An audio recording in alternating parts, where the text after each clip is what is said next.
Kenapa setelah sholat ada zikir lagi yang menyambungkan? Karena ada orang yang sejak saat sholat belum nyambung dengan Allah.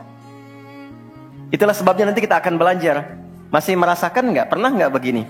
Sebelum sholat mau fokus nih, tapi begitu takbir Allahu Akbar, yang akbar di lisan Allah, tapi yang akbar di pikiran project. Ya, status belum diupdate, nyimpan sendal di mana, jemuran belum diangkat, ya kan? Ya, pernah nggak suasana itu hadir? Nah kan, nanti kita akan belajar.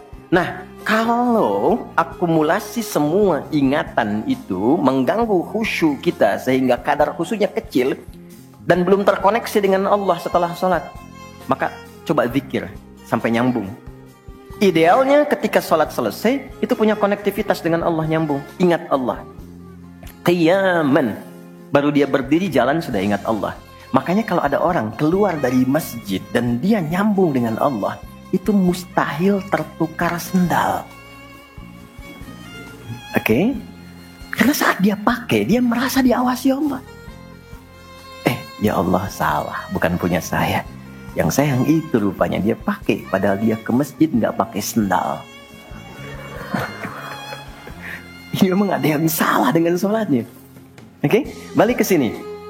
Maka kalau dia berjalan jalannya baik, kalau dia duduk bekerjanya baik, gak mungkin maksiat, gak mungkin menyentuh yang salah, karena saat dia menyentuh dia merasa dilihat Allah. Itu yang disebut dengan ihsan namanya. Di orang yang punya koneksi dengan Allahnya kuat, itu akan mudah menjalani kehidupan.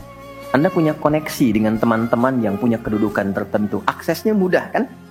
Anda punya koneksi dengan Allah, apa yang sulit bagi Allah?